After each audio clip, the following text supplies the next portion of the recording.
Pourquoi toutes les formes de vie finissent-elles par disparaître? Pourquoi ni la Terre, ni même l'univers tout entier ne peuvent-ils échapper à cette fatalité? Quelle est donc la force qui gouverne le destin de tout ce qui existe dans l'univers? La réponse, c'est la deuxième loi de la thermodynamique, l'entropie. Mais qu'est-ce que l'entropie exactement? Dès 1865, le physicien allemand Rudolf Clausius a introduit ce concept pour mesurer le degré de désordre d'un système.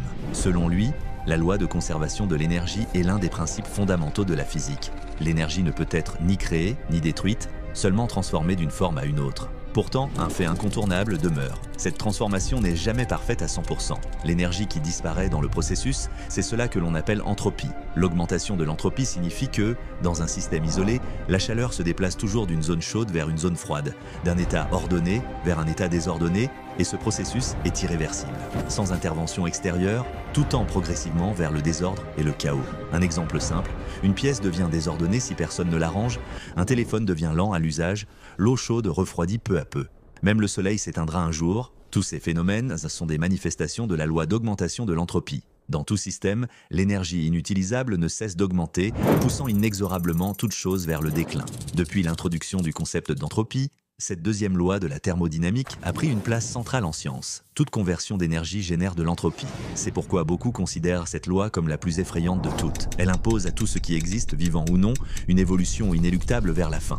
Peu importe les efforts ou les progrès, il n'y a qu'une seule issue possible. Alors, si la Terre venait à être détruite, comment laisser une trace de la civilisation humaine sur une simple feuille de papier? Peut-être faudrait-il y inscrire ces trois formules, 1 + 1 = 2, qui représentent la base des mathématiques, E = mc, carré, l'équation emblématique d'Einstein, et la formule de l'entropie, la somme des probabilités négatives multipliées par leur logarithme naturel. Einstein considérait la loi d'augmentation de l'entropie comme la première loi de la science supérieure à toutes les autres, car toutes les théories scientifiques peuvent être remises en cause dans l'avenir, sauf celle-là. Depuis la naissance de l'univers il y a 13,8 milliards d'années, la direction du cosmos est fixée. Tout finira par se dissoudre. Avec le temps, le soleil s'éteindra, les protons se désintégreront, les trous noirs s'évaporeront. Toute matière disparaîtra. Lorsque l'entropie atteindra son maximum, la chaleur uniforme sera le destin final de l'univers. La loi de l'entropie révèle ainsi le destin ultime de toute chose. Tout évolue inévitablement vers plus de désordre. S'il ne devait rester qu'une seule loi pour expliquer l'univers, ce serait celle-là,